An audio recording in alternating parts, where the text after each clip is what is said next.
च पिता त्वमेव त्वमेव बन्धुश्च सखा त्वमेव त्वमेव विद्या द्रविणं त्वमेव त्वमेव सर्वं मम देव देव त्वमेव सर्वं मम देव देव त्वमेव सर्वं मम देव देव।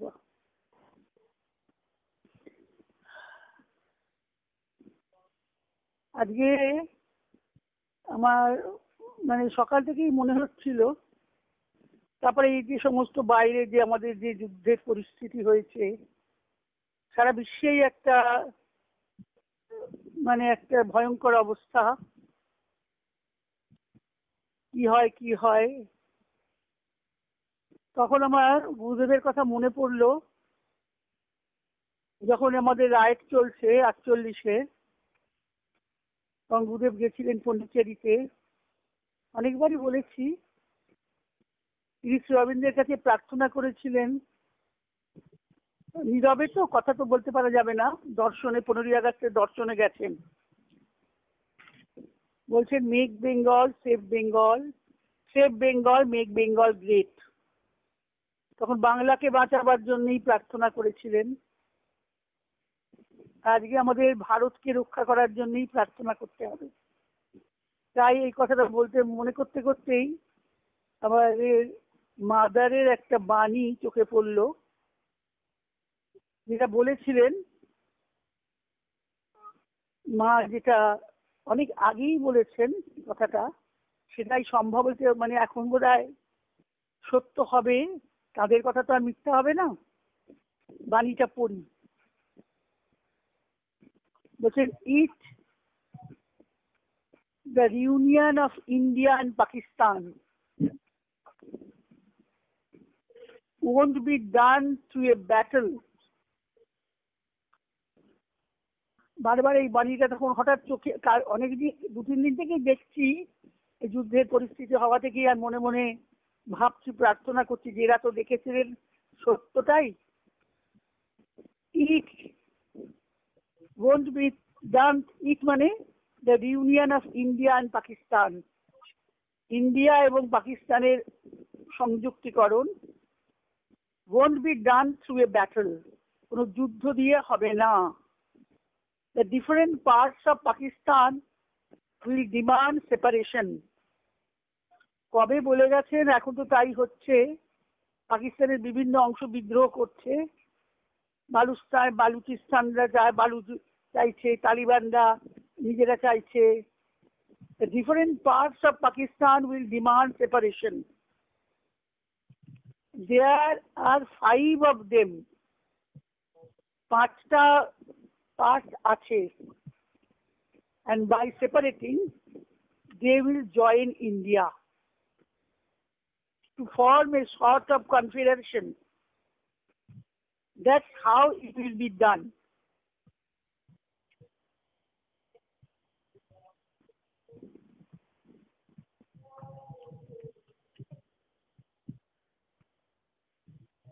অনেক আগের কথা এটা বলা। স্বাধীনতার পরেই মা তো প্লেগ্রাউন্ডে অখণ্ড ভারতের ম্যাপটা রেখেছিলেন, এখনো আছে। সেখানে মায়ের চেয়ার রাখা আছে, যারা পন্ডিচেরি গেছে দেখেছে, ছবিতেও দেখেছেন। ডিসেম্বর 16 তারিখে 1971 সালের বাণী।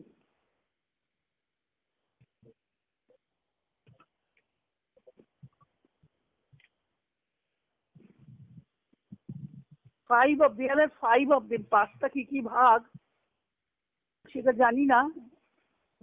And by separating, they will join India. মায়ের মুখের কথা বলা আছে, তারা জয়েন করবে, কনফেডারেশন হবে। To form a sort of confederation. That is how it will be done. Reunion of India and Pakistan. আমাদের তাই এখনই এটাই আমাদের সমবেত প্রার্থনা হওয়া উচিত, যে দেশের পরিস্থিতি এখন এমন হয়েছে যে আমাদের ভারতকে রক্ষা করতে হবে। ভগবানই রক্ষা করছেন, মাই রক্ষা করছেন, এবং এটা ঘটবেই। ভারত পাকিস্তান এক হবেই। এই আশাটা আমরা হয়তো জানি না আমরা দেখে যেতে পারবো কিনা, পরবর্তী প্রজন্ম দেখবে এই মায়ের কথা তো মিথ্যা হবে না।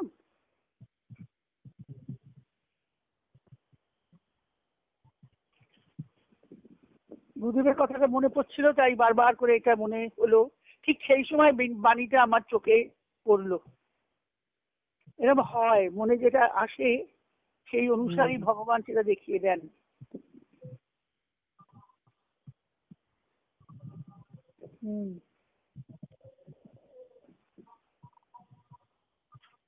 মনকে কিভাবে আমরা স্থির করব, এটা তো প্রথম প্রবলেম, এটাই তো প্রথম কথা। সব সময় যত কিছু কথা আছে, যে জপে বসে ধ্যানে বসে মন স্থির হয় না, মনে নানা চিন্তা আসে। তো চিন্তা কি করে, কেন আসে মনে চিন্তা? আমাদের নিজেদের মনটাকে চিনতে হবে, এটা প্রথম কাজ। যতই বই পড়ি, যতই কথা শুনি, আমাদের নিজেদের মনটাকে আগে দেখতে হবে। শ্রী অরবিন্দের একটা চিঠি পড়ি।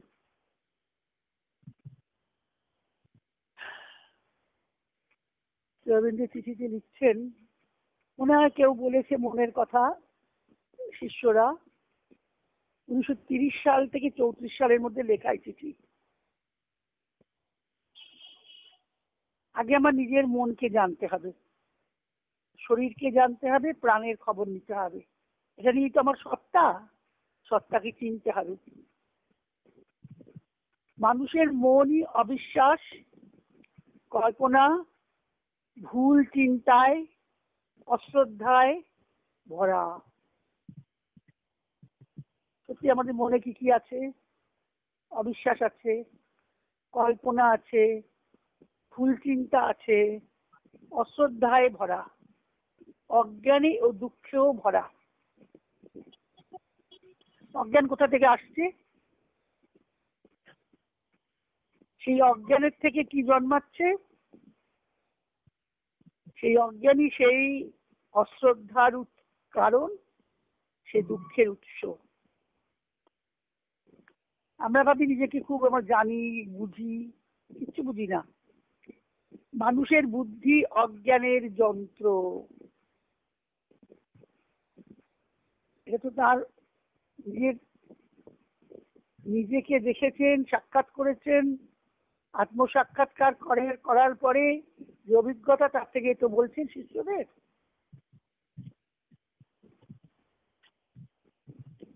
মায়ের প্রার্থনায় আছে না, আমাদের অন্ধকার পথ আলোকিত করো। পথটা দেখতে পাচ্ছি না সামনে, সেটাকে মার কাছে প্রার্থনা, আমাদের অন্ধকার পথ আলোকিত করো। শ্রী অরবিন্দ বলছেন, মানুষের বুদ্ধি অজ্ঞানের যন্ত্র। প্রায় ভুল চিন্তা, ভুল ধারণা আসে, অথচ সে মনে করে, অর্থাৎ আমরা ভাবি আমারই চিন্তা সত্য। তার চিন্তায় ভুল আছে কি নাই, তার ভুল কোথায়, তা দেখে বিবেচনা করবার ইচ্ছাই তার নাই। আমরা যে ভুল করি, আমাদের যে ভুল হচ্ছে চিন্তায়, দেখার ইচ্ছা থাকে না। তখন আমরা কি ভাবি?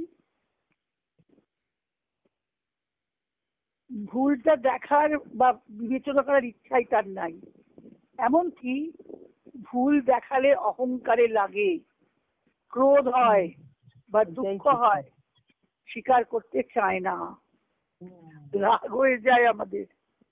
আমাদের যদি কোনো চিন্তার ভুল, কাজের ভুল, ভাবনার ভুল দেখায় কেউ, অন্য কেউ দেখায়, দেখবে আমাদের চিন্তা করে দেবে, আমাদের রাগ হবে, দুঃখ হয়, আমরা স্বীকারই করবো না। অথচ অপরের ভুল ভুল দোষ দেখাতে পারলে তার খুব তৃপ্তি হয়। সেজন্য সারদামার বাণীটা সবসময় মনে রাখতে হয়, শান্তি পেতে চাও মা, দোষ দেখবে নিজে, অপরের দোষ দেখো না। তাই মা বলছিলেন, সারদা মা বলেছিলেন, আমি প্রার্থনা করেছি সারা, যখন আর কি সাধনার কাল দক্ষিণেশ্বরে, বলছে আমার দোষ দেখা চোখ যেন চলে যায়, আমার দোষ দেখা চোখ যেন চলে যায়, অপরের দোষ দেখবো না, নিজের দোষ আগে দেখতে হবে, খুঁজে বার করতে হবে। সেজন্য মায়ের 3টে কথা খুব, যদি আমরা জীবনে মা মানে মাদারের কথা, যেমন সারদা মা বলছেন অপরের দোষ দেখো না, নিজের দোষ দেখো, তুমি শান্তি পেতে চাও। আর মাদার বলছেন 3টে সি তোমরা জীবনে যদি বাদ দিতে পারো তাহলে তোমাদের জীবনে খুব শান্তি। 3টে সি কি কি? একটা হচ্ছে কম্প্যারিজন, তুলনা, একটা হচ্ছে কমপ্লেন, অভিযোগ, অন্যের বিরুদ্ধে অভিযোগ করা বা আমার অবস্থার বিরুদ্ধে কোনো অসন্তুষ্ট হওয়া। কম্পেয়ার, কমপ্লেন, আর একটা হলো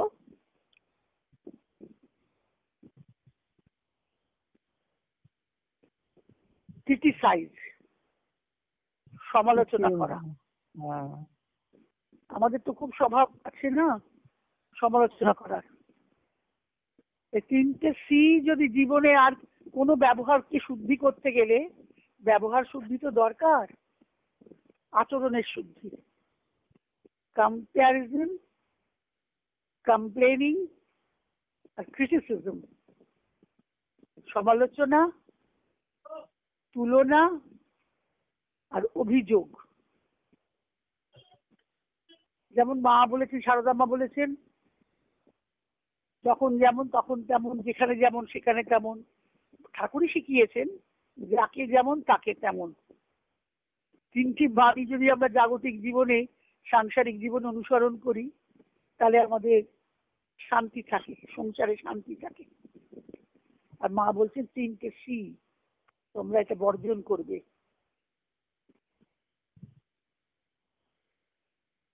গীতা বলছেন কি, যে নিন্দা স্তুতিতে তুল্য জ্ঞান করে চুপ করে থাকবে, মৌন হয়ে থাকবে। প্রশংসাতেও বিরক্ত হবে না, নিন্দাতেও ভেঙে পড়বে না। তুল্য নিন্দা স্তুতির মৌনী।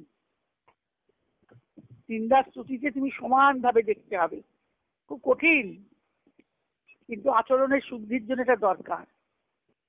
রবীন্দ্র বলছেন পরের নিন্দা শুনলে সত্য বলে গ্রহণ করে, যখনই শোনে তখনই, কতদূর সত্য তা বিবেচনাও করে না। আবার যে একটা অন্য লোকের নিন্দা শুনলাম, বিশ্বাস করে নিলাম সেটাই ঠিক। সেটা ঠিক কি না, সেটা আমাদের প্রবাদ আছে না, কাকে কান নিয়ে গেছে শুনে কাকের পিছনে ছুটো না। কেউ বললো তোমার কাকে কানটা নিয়ে গেছে, আমরা তার কথা শুনেই ছুটতে শুরু করলাম কাকের পিছনে। সত্যি সত্যি আমার কান কিন্তু রয়েছে, তার মানে লোকের কথাতে আমাদের শুনতে হবে না। যখনই আমরা অন্যের নিন্দা শুনি, পরের নিন্দা শুনি, তখন তাকে সত্য বলে মেনে নিই, কতদূর সত্য তা বিবেচনাও করি না। এরকম মনের মধ্যে কি হয়, যাদের এরকম মন, এরকম মনের মধ্যে শ্রদ্ধা বিশ্বাস সহজে হয় না। সেজন্য মানুষের কথা শুনতে নাই, কে কি বলছে না বলছে শুনতে নাই। তাহলে কার কথা শুনবো? কেন শুনবো না? আমাকে তো কেন প্রশ্ন করতেই হবে, কেন অন্যের কথা শুনবো না? তার প্রভাব নিজের মধ্যে গ্রহণ করতে নাই। রবীন্দ্র বলছেন অন্যে যা বলে তার প্রভাব আমার মধ্যে ঢুকে যায় যদি, তাহলে তো আমি ভগবানের থেকে দূরে চলে যাব। ভগবানের কথায় মন থাকবে না, অন্য লোকের কথায় মন থাকবে। ঠাকুর বলছে লোক না পোক, লোক না পোক, লোকেরা পোকার মতো। বলে জাগতিক জীবনে তুমি লোকের কথা শুনো না, তুমি অন্তরের কথা শুনবে। যদি শুনতে হয় আসল কথা, নিজের ভিতরে গিয়ে সাইকিক বিইংকে জাগাতে হয়। চৈত্য সত্তা যে আমার মধ্যে আছে, সেই তার কথা শুনতে হয়। তাকে জাগালে তার মধ্য থেকে আস্তে আস্তে সত্য বুদ্ধি মনে বেড়ে যায়, সত্য ভাব ও ফিলিং হৃদয়ে আসে। তাহলে সত্য বুদ্ধি আসে মনে, সত্য ভাব আর ফিলিং আসে হৃদয়ে, সত্য প্রেরণা যা প্রাণে উঠে আসে। সাইকিকের আলোতে মানুষ বস্তু, ঘটনা, জগতের উপর নূতন দৃষ্টি করে। নূতন ভাবে আমরা জীবনকে দেখতে শিখি, জগৎকে দেখতে শিখি। অপর ভাষার দৃষ্টিটা তখন চলে যায় যদি আমাদের অন্তরাত্মার দৃষ্টিটা খোলে। তিনি আমার ভেতরে আছেন, তার দৃষ্টিটা খোলে, তার দৃষ্টির আলো যদি সবকিছুর উপর পড়ে, তখন আমাদের আর ভুল হবে না, ভুল অজ্ঞানতা থাকবে না। যে মনের অজ্ঞান, ভুল দেখা, ভুল চিন্তা, অবিশ্বাস, অশ্রদ্ধা আর আসে না। মানুষ তো মন দিয়েই শুরু করতে হবে।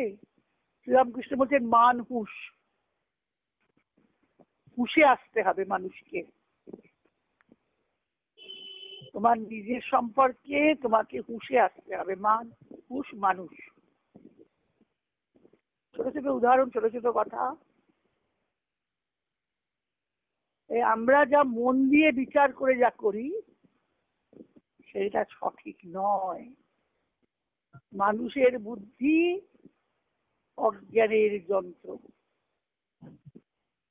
এই বাক্যগুলোকে চিন্তা ভাবনা করে, মনন করে নিজেকে বিচার করতে হবে। চিঠি মানেই তো সাধকরা নিজেদের অবস্থা লিখে তার প্রতিকার জানতে চেয়ে চিঠি লিখেছিলেন। চিঠির মধ্যে নির্দেশ আসে, গুরু নির্দেশ দেন চিঠির মধ্যে দিয়ে, এবং আমার মনের ভাব যদি তার সঙ্গে মিলে যায় তখন আমাদের কত আনন্দ হয় যে আমার মনের এই সমস্যাটার সমাধান আমি পেয়ে গেলাম।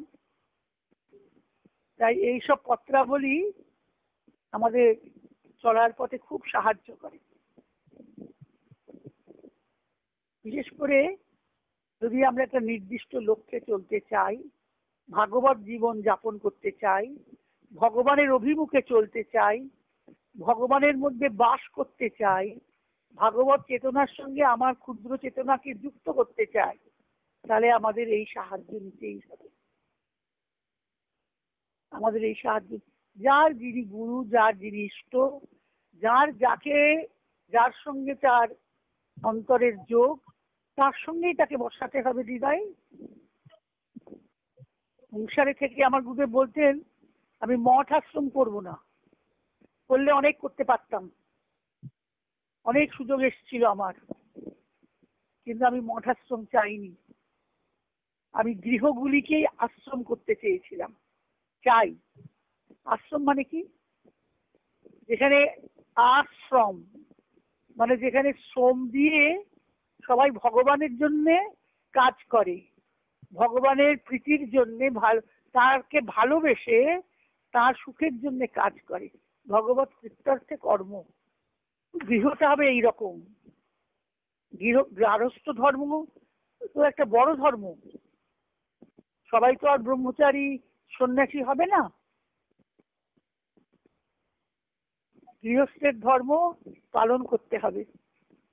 গৃহে থেকেই গৃহস্থরা যিনি গৃহে থাকেন, কিন্তু ভাগবত বলছেন গৃহে থেকে কি করবে? উদ্ধবকে বলেছিলেন গৃহেষু অতিথিবৎ বসন। তুমি ঘরে থাকবে কিন্তু অতিথির মতো বাস করবে। জানবে এই বাড়িটা তোমার নয়, তুমি দুদিনের জন্য এখানে অতিথি হয়ে এসেছো, আবার তোমাকে এটা ছেড়ে চলে যেতে হবে। নিজের বাড়িকে কেউ ভাবতে পারে আমি আর আমার এই নিয়েই তো সারা জীবন জন্ম জন্মান্তর চলে যাচ্ছে? সেইটা ভাবাটাই গুরুদেব চেয়েছিলেন। গৃহে থেকে সবাই ভগবত অভিমুখী হয়ে ভগবানের সঙ্গে চেতনা যুক্ত করে, তার বাণীতে সর্বদাই আছে, তার যে কোনো একটা উপায় অবলম্বন করতে হবে।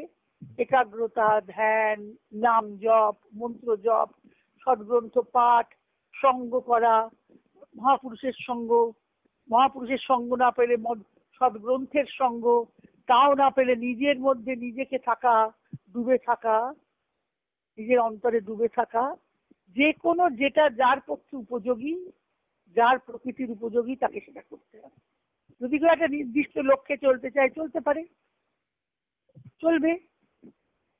কেউ মাকে জীবনের লক্ষ্য করেছে, কেউ ভগবানকে, কেউ কৃষ্ণকে, কেউ শিবকে, দেবতাদের জগতে, সেটাও সম্ভব। কারণ ভগবান গীতায় বলেছেন মম বর্তমানুবর্তন্তে মনুষ্যা পার্থ সর্বস্ব, সব মানুষই আমার পথে চলেছে। কেউ যদি নিরাকারের সাধনা করে, নিরাকার ভাবে তার চেতনা কোনো আকার সে যদি না চায় দেবতার, যে যেভাবে তাকে চায় তার কাছে তিনি সেভাবেই ধরা দেয়। যে যথামাং প্রপদ্যন্তে তাং তথৈব ভজাম্যহং। এর আগের লাইনটা মম বর্তমানুবর্তন্তে মনুষ্যা পার্থ সর্বস্ব। যে আমাকে যেভাবে চাই, যার যে ধারণা, যার যতটাই ধারণা, যত সীমাবদ্ধ হোক, সে অসীম আনন্দের ধারণা নাই করতে পারুক, তবু তার মধ্যে দিয়েই ভগবান তার কাছে ধরা দেন। ভগবান গীতা বাক্যে বলেই দিয়েছেন যে যথামাং প্রপদ্যন্তে, প্রপন্ন হওয়া মানে কি? শরণাগতি হওয়া। যে আমার যেভাবে শরণাগতি নেয় আমি তাকে সেভাবে ভজি, যে আবার যেভাবে ভজে আমি তারে ভজিত ইচ্ছে। চৈতন্য চরিতামৃতে বলছেন কবিরাজ গোস্বামী পাদ। কংস শত্রুভাবে ভজনা করেছিল, তাকে শত্রুভাবেই ভগবান তার কাছে এসেছেন। হিরণ্যকশিপুর সন্তান, তার হিরণ্যকশিপু পূর্বজন্মের ভগবানের দাড়ি ছিলেন ঠিকই, কিন্তু অভিশাপে তিনি অসুর হয়ে জন্মেছেন। তাই ভগবান তাকে উদ্ধার করার জন্য নরসিংহ অবতারে এসেছেন। ভগবানের দাড়ি, বিষ্ণুলোকের দাড়ি ছিলেন তিনি, কিন্তু সেই দাড়ি ঋষিদের সনাতন সনন্দন সনত কুমার তাদের কাছে অপরাধী হলেন, তাদেরকে দেখে হেসেছিলেন, তাই তার অভিশাপ দিয়েছিলেন যে তুমি মানুষ হয়ে জন্মাও। আর ভগবানের বিরোধিতা করেছে, তাহলে অসুর হয়েও তাকে তার মুক্তি হলো। কিন্তু সেই অসুরের গর্ভে যিনি এলেন প্রহ্লাদ, সেই প্রহ্লাদ কিন্তু ভগবানের একান্ত ভক্ত। কি করে সে হলো এত ভক্ত? কি করে হলো? সেই মন দিয়ে মায়ের গর্ভে যখন ছিল, কয়াধুর গর্ভে, তখন হিরণ্যকশিপু ওকে রেখে এসেছিল ঋষির আশ্রমে, তার স্ত্রীকে নিজের কাছে রাখিনি রাজ্যে। সেখানে ঋষিরা নিত্য তারা ভগবত প্রসঙ্গ করতো, হরি কথা বলতো, ধ্যান জপ এইসব হতো আশ্রমে। কয়াধুর গর্ভে থেকে প্রহ্লাদ শুনেছেন, শুনে তার ভগবানের অতি ভক্তি। ভাগবতে প্রহ্লাদের স্তব আছে। ভগবান বর দিতে চাইছেন, হিরণ্যকশিপু যখন হয়ে এলেন স্তব করার পরে, আমার কিছু চাওয়ার নেই, আমি কিছু চাই না। ভয় পাচ্ছেন না কিন্তু, ওইটুকু ছেলে, 5 বছরের ছেলে, কিন্তু ভয় পাচ্ছেন না। অর্ধ পশু অর্ধ মানুষ দেখে, সিংহের মতো বিরাট নখ, হাতে কেশর, ভয়ঙ্কর চেহারা। তার কাছে কি প্রার্থনা করলেন? প্রার্থনা করলেন যারা তোমাকে চায় না, তোমার কথা বলে না, তোমাকে ভালোবাসে না, তুমি তাদেরকে দেখো, তাদের মনে তুমি তোমার প্রতি অনুরাগ ভক্তি দিও। তোরা তো অনেক বড় স্তব, তার মধ্যে একটিকে বললেন আর কি। তাহলে এই মাতৃগর্ভে বসে শুনে সে তার প্রকৃতি সেভাবে গঠিত হয়ে গেল। আর আমরা জাগ্রত জীবনে এসে কিন্তু, এটা ভাগবতে আছে, কপিল ভগবান মাকে বলেছেন যে গর্ভস্থ শিশু 5 মাসের পর থেকেই, যখন তার সব হয়ে গেল, নখ চুল লোম হাত পা সব হয়ে গেল, প্রাণ এসে গেল না, তখন তার ক্রিয়াটা কি হবে? সে হে কুন্দে প্রার্থনা কি করে? শুধু প্রার্থনা করে ভগবত চরণে সমর্পণের জন্য। বলছেন এই গর্ভস্থ শিশু ব্রহ্মপদ ব্রহ্মজ্ঞান লাভের অধিকারী।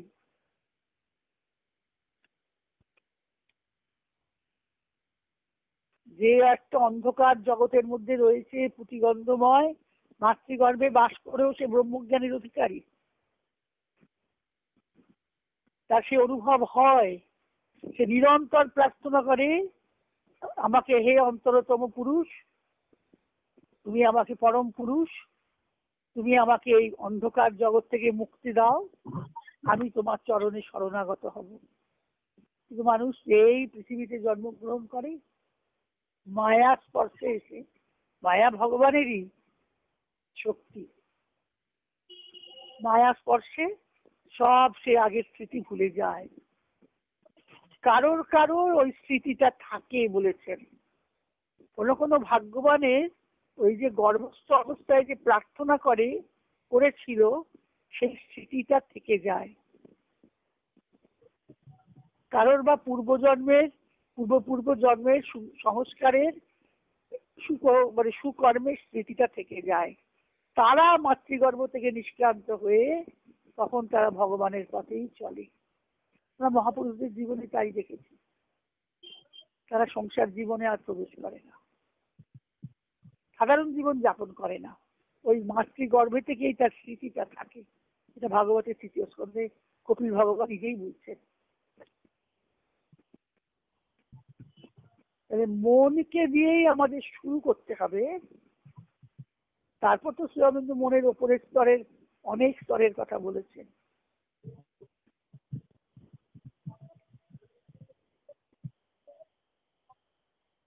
তাই জন্য প্রথমে আমাদের একটা কি করতে হবে, বাইরের জীবন আর ভিতরের বলছেন। বাইরের জীবন তো থাকবেই, তোমাকে তো বাইরের সঙ্গে কথাবার্তা, লোকজন, চাকরি বাকরি যে যা করছে, আশ্রমবাস যে না করছে, তাকে তো থাকতেই হবে বাইরের সংস্পর্শে। কিন্তু নিজের ভেতরে একটা জগৎ তৈরি করতে হবে। তোমার নিজের ভিতরে একটা অন্তর্জগৎ থাকবে, যেখানে বাইরের জগৎকে তুমি ঢুকতে দেবে না। একটা পার্টিশন ওয়াল দিয়ে দিতে হবে, বাইরের জগৎ বাইরের জগৎ, অন্তরের জগৎ অন্তরের জগৎ। তবে আমাদের ভগবত জীবন গঠন করতে পারা যাবে।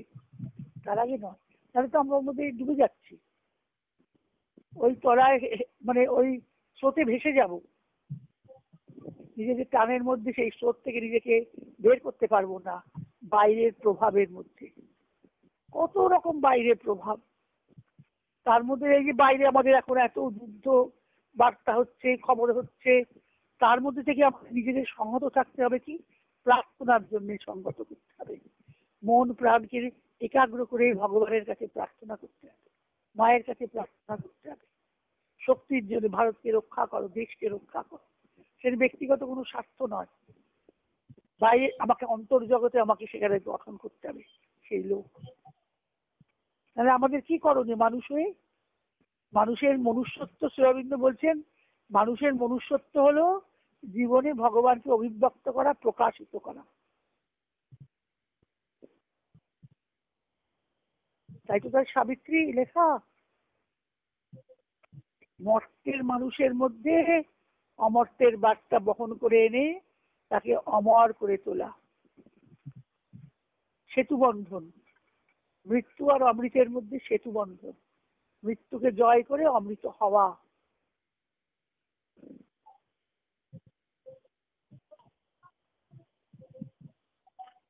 সেটার পথটা কি, সেটা আমাদের উপনিষদের ঋষিরা বলেছেন। তোমার ভিতরে যখন একটা আনন্দের উৎস তুমি খুঁজে পাবে, কেন এই আনন্দ থেকেই সব ভূতের সৃষ্টি হয়েছে। আনন্দাদেব খল্লিমানি ভূতানি জায়ন্তি রেণ জাতানি জীবন্তী। যত কিছু জাত হয়েছে তার দ্বারাই আনন্দের দ্বারাই জীবন ধারণ করে।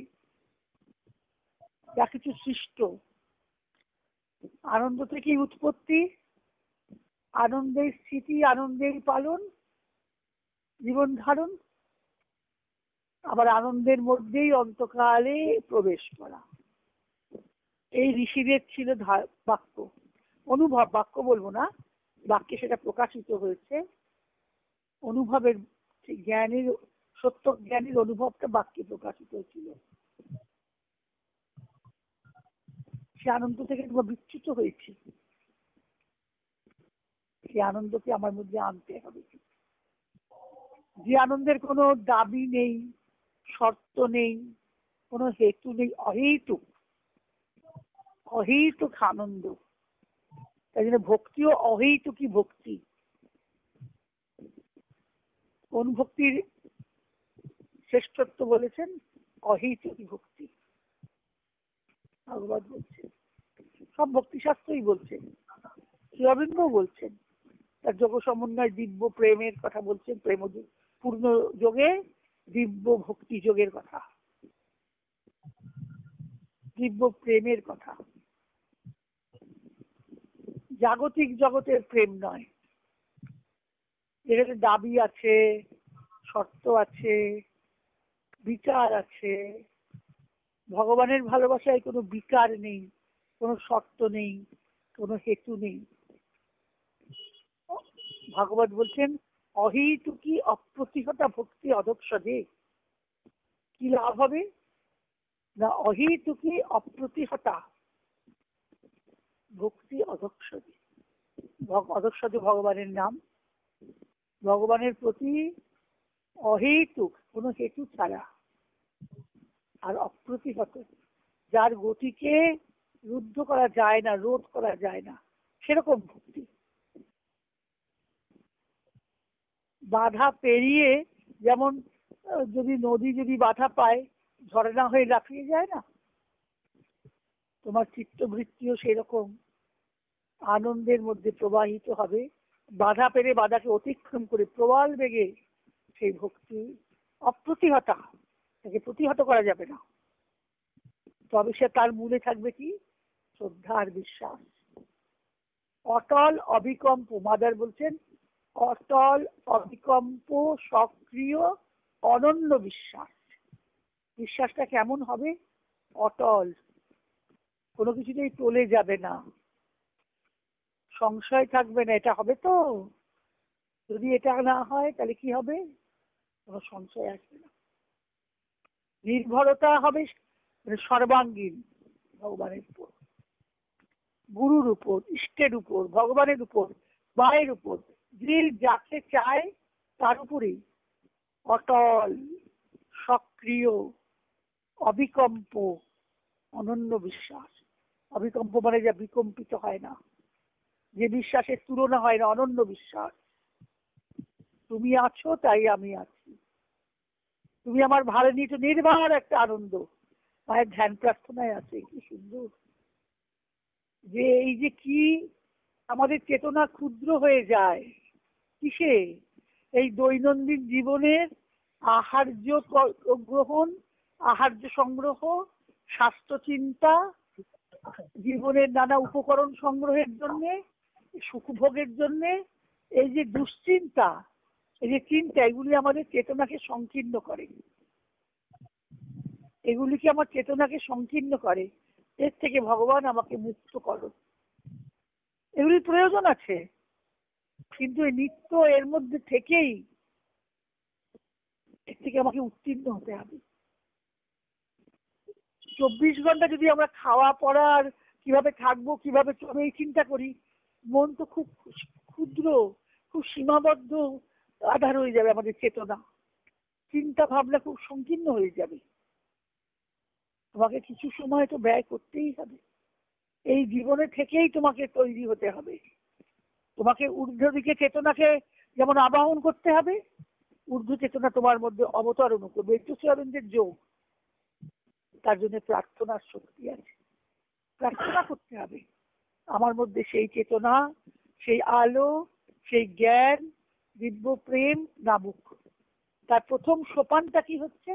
কি করে আমি এই পথে যাব? কর্ম, কর্মযোগ হচ্ছে প্রথম সোপান। শ্রী অরবিন্দ বলছেন, গীতা বলছেন, এই কর্ম তোমাকে করতেই হবে, কিন্তু কর্মটাকে যোগে রূপান্তরিত করতে হবে। সমস্ত কর্ম যোগে রূপান্তরিত করতে গেলে কি করতে হবে? আমি কর্তা নই, অকর্তা বোধে কর্ম করতে হবে। কর্তৃত্ব আমার নয়, ভোক্তৃত্বও আমার নয়। প্রথমে থাকবে আমি করছি, সেটা দিয়ে শুরু করা হলো।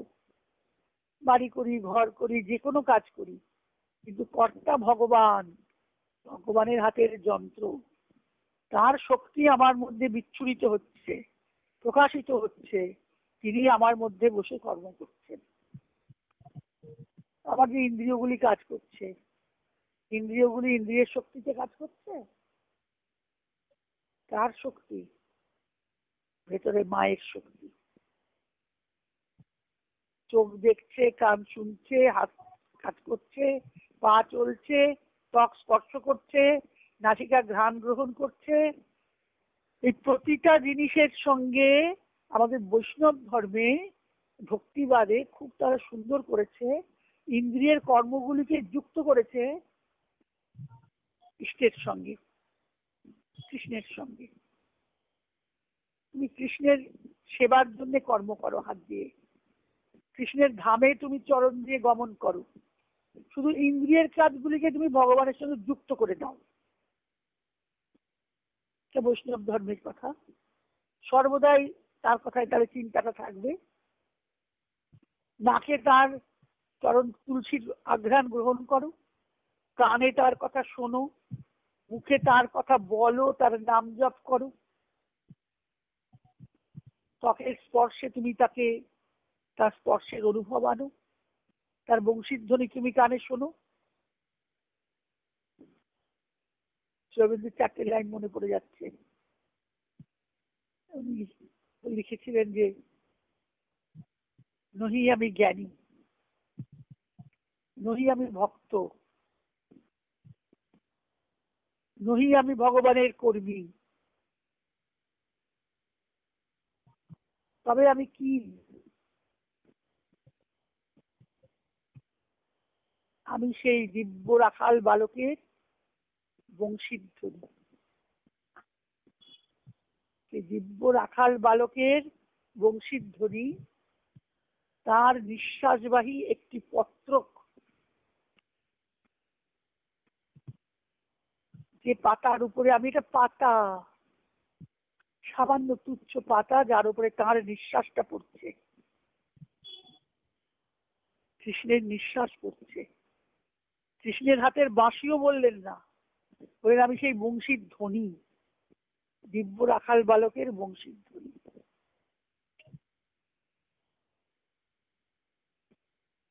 এইটা হলো ভাব। এই ভাবটা হৃদয় না থাকলে তো হলো না, তবে তো অনুভূতি আসবে। ভাবকে ধারণ করার শক্তি অর্জন করতে হবে।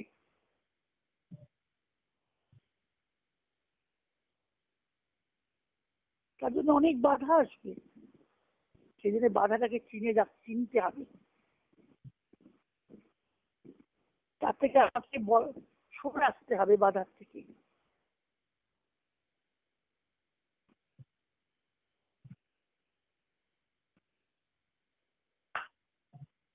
আর সমস্ত চেতনাকে ক্ষুদ্রতা থেকে মুক্ত করতে হবে,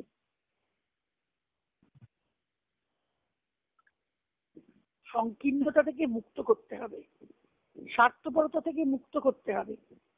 আত্মসুখের জন্য কর্ম করলে হবে না, সমস্ত জীবনটাকে উৎসর্গ করতে হবে। 1 মিনিট, একটা ফোন এসছে।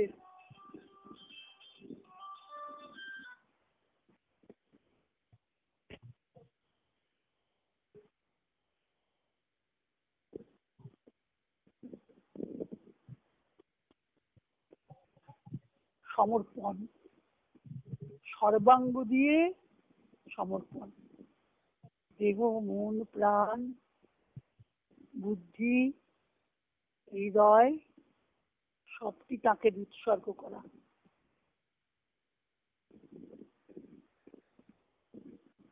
আমার আমিটা যেন নেমে যায়, আমি নেমে যাক,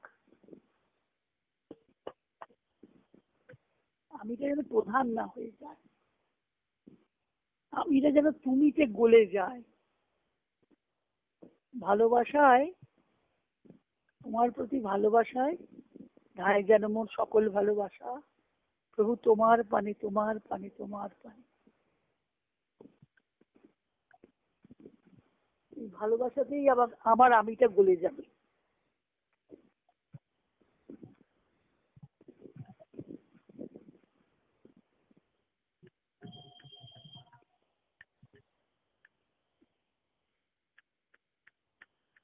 বাইরের কথায় আমাকে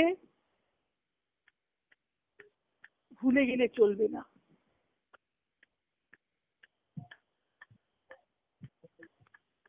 যে আলু পটল সব গরম জলে উনুনের আঁচে লাফাচ্ছে, আর ভাবে যে আমরাই লাফাচ্ছি, কিরম টকবক করে ফুটছি। আমরা যত কাজ করি, দৌড়াই, চিন্তা করি, ভাবনা করি, বই লিখি, বক্তৃতা দিই, যত কাজ করি ভাবি আমরা করছি, কোনোটাই আমরা করছি না। যদি আঁচটা টেনে নেওয়া যায়, জলে সব স্থির হয়ে গেল, আলু পটল আর লাফাবে না।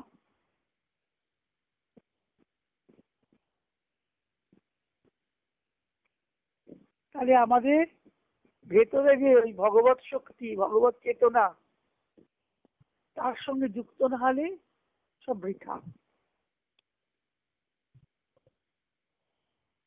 কাজ করব, সমস্ত সময় আমাকে কাজ করতে হবে, যতক্ষণ জেগে থাকি।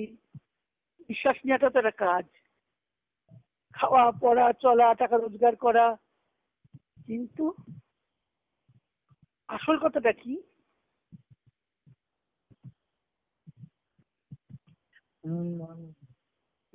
আসল কথা হলো কাজের মধ্যে অহংকারের বশ হলে হবে না, বাইরের প্রকৃতির বশীভূত হলে হবে না। কাজকে আমাদের ভগবানের পায়ে সমর্পণ করে যে কোনো কাজই তখন হয়ে যাবে সাধনা। আমার ছোটবেলায় আমাদের বাড়িতে বাবা লিখে রেখেছিলেন শ্রী অরবিন্দের বাণীটা, এখনো মনে আছে আমার। প্রথম নতুন বাড়ি হয়েছে, সবুজ রঙের একটা কাগজে লেখা বাণী বাঁধানো থাকতো, সবসময় চোখে পড়তো, ঘোষণা নয় সাধনা।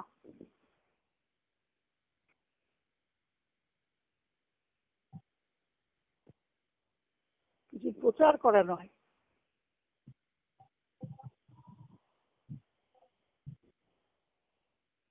ভগবানের পূজা বলে, যেটা গীতা বলেছে, সমর্থ তাকে অর্চনা করতে হবে পূজার মতো করে সমর্পিত ভাবে। ভেতর থেকে যদি করতে পারি, তাহলে এটা হবে প্রথম ধাপ ভগবানের দিকে যাওয়ার।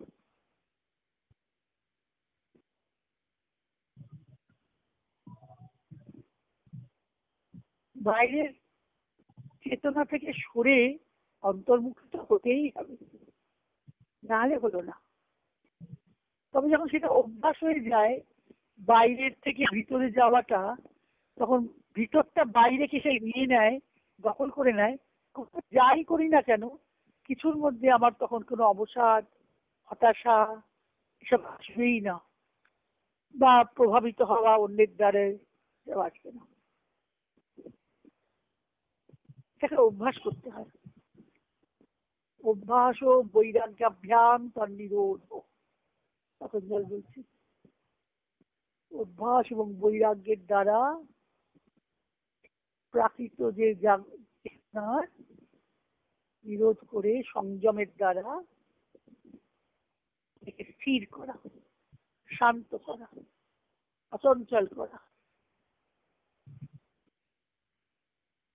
রবীন্দ্র বলছেন,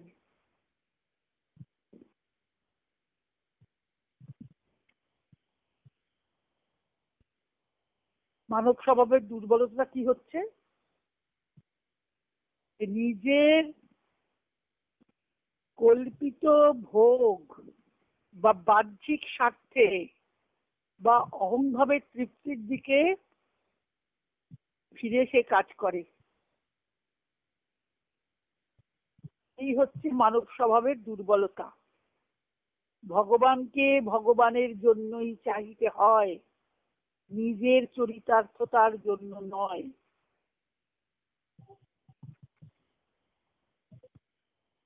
যখন সাইকিক বিং ভিতরে সবল হয়, তখন এইসব বহিঃপ্রকৃতির দোষ কমে যেতে যেতে শেষে নির্মল হয়ে যায়।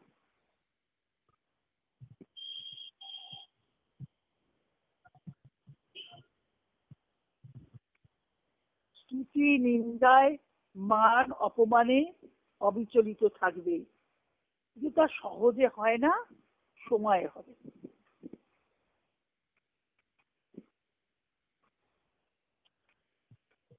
বলছে কিভাবে নিজেকে আমাকে শুদ্ধির দিকে নিয়ে যেতে হবে। সেই জন্য আমাদের যখন যুগে ভারতের প্রাচীন যুগে যখন বৈদিক ঋষিদের সাধনার পথে আর কেউ যাচ্ছে না, বুঝতে পারছে না অর্থ বেদ উপনিষদের, তারপরে তো গীতার অর্থ পরিত্যাগ হয়ে গেল, গীতা প্রকাশ হলেন, তারপরে তো পুরাণ এলো, রামায়ণ মহাভারত এলো, মহাভারতের মধ্যে তো গীতা। তারপরে বৌদ্ধ ধর্মে কিন্তু মানুষের চরিত্র গঠন, মানসিক দিকটার উপরে, নৈতিকতার দিকেই বুদ্ধ উপদেশ দিয়েছেন। সেই যুগে সেটাই প্রয়োজন ছিল মানুষের, শীল, স্বভাব গঠন, চরিত্র গঠন। এই বৌদ্ধ ধর্মের উপদেশগুলি, বুদ্ধ যা উপদেশ দিয়েছেন, ওই অপরিগ্রহ, অস্তেয়, অহিংসা, নৈতিকতার দিক থেকে জীবনটাকে গঠন করতে হবে, সুন্দর করতে হবে, এতে সমাজের কল্যাণ হয়। সেই যুগের প্রয়োজনে তিনি এসছেন। তাই যুগে যুগে আমরা দেখছি ভারতের আধ্যাত্মিক ইতিহাসে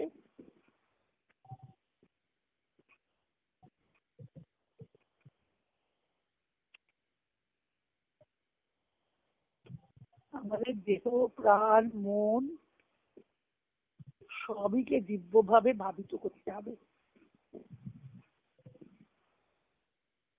যখন সে গ্রহণ করতে পারে না, তখনই বাধা আসে, দেহের রোগ আসে, ব্যাধি আসে, সেইভাবে প্রতিহত করতে পারছে না, উপরের শক্তি কাজ করতে পারছে না। আমাদের এত রোগ হয় কেন? রোগটা তো বাধা সেই পথে যাওয়ার জন্যে।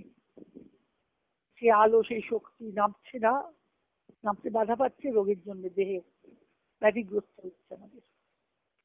প্রাণের আবেগ, প্রাণের অভিমান, ক্ষোভ, প্রাণের যত রকমের ভাব আছে অশুদ্ধ ভাবে, তার মধ্যে আমরা ডুবে যাচ্ছি। আলোকিত প্রাণ, শুদ্ধ প্রাণ হচ্ছে না। সেজন্যই ভগবানের প্রতি ভক্তি দরকার, আবেগ দরকার। ভগবানের প্রতি আবেগের প্রয়োজন আছে। দিব্য ভাবকে আনতে গেলে একটা ঊর্ধ্বের শক্তি, ঊর্ধ্বের আলো, ঊর্ধ্ব থেকে হায়ার একটা, আমাদের যেখানে যার মধ্যে আমরা বাস করছি তার থেকে ঊর্ধ্ব জগৎ একটা তো আছেই, আমরা সেটা জানি না যে সেখান থেকে নামছে সব। সেটা এসে আমার প্রকৃতির রূপান্তর। সে অতি মানুষের আলো না এলে প্রকৃতির রূপান্তর হয় না। সবাই চেষ্টা করেছেন। শ্রী অরবিন্দ এই যুগে এটি বললেন যে এই যুগেই এই মাটিতে থেকেই জীবনকে দিব্য করতে হবে, চলে গেলে হবে না। সবাই তো মোক্ষ লাভ করে জন্মরোধ হয়ে আর যেন মৃত্যুর পরে জন্ম না হয় এই সাধনা করেছে। সে কত রকমের যোগ, আমাদের জ্ঞান যোগ, রাজযোগ, হঠযোগ, ভক্তি যোগ, সব যোগেরই লক্ষ্য কি? লক্ষ্য ছিল মোক্ষ, মুক্তি, এই জগতের অবিদ্যার অন্ধকার থেকে মুক্তি। অন্ধকারটাকে কি করে আলো করা যায় তার কি চেষ্টা করেননি, রবীন্দ্র প্রথম সেটা করলেন। এই মর্ত জগৎকে অমৃত হতে ভরিয়ে তোলা। সে ঋষিরা, আমাদের বৈদিক যুগে ঋষিরা ধারণা করেছিলেন, সেটা লুপ্ত হয়ে গেল। কালো প্রবাহে লুপ্ত হয়ে গেল তাদের ভাবনা। আবার একালে রবীন্দ্র তাকে জাগিয়ে তুললেন।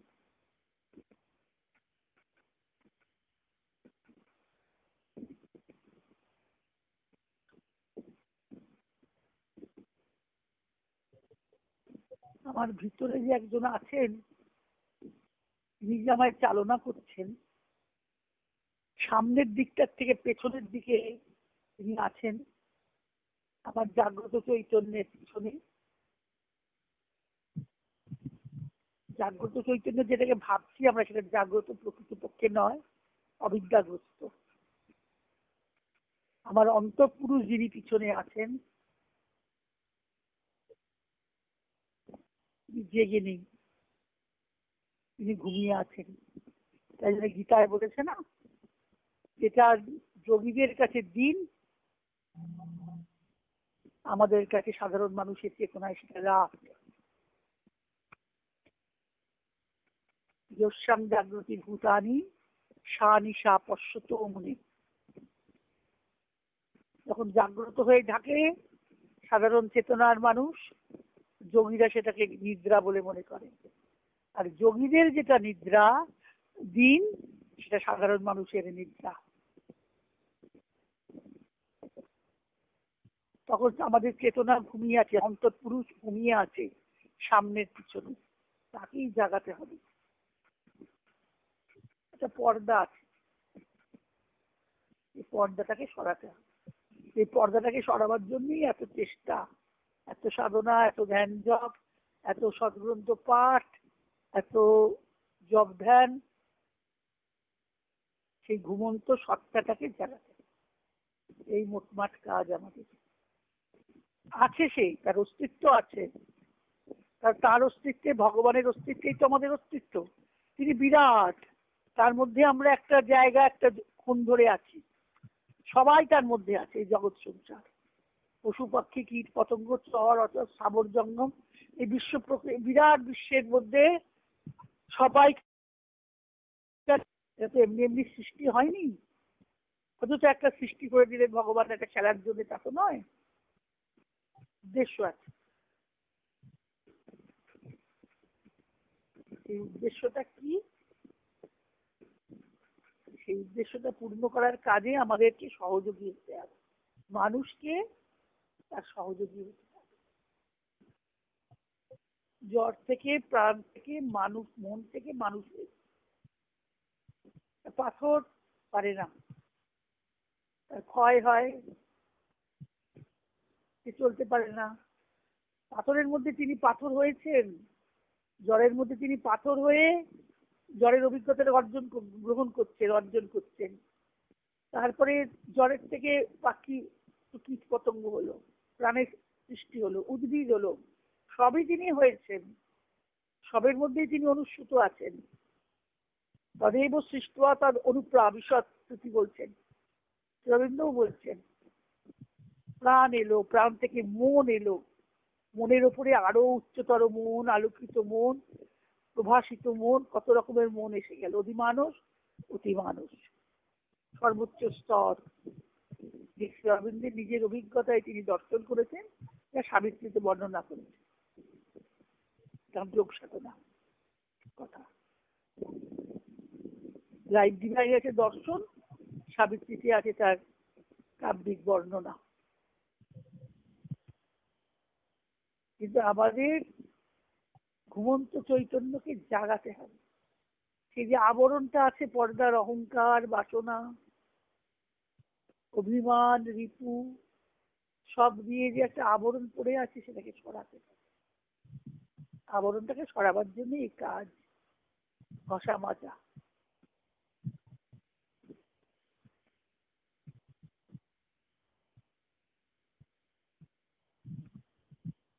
জয় মা। আজকে এই পর্যন্ত।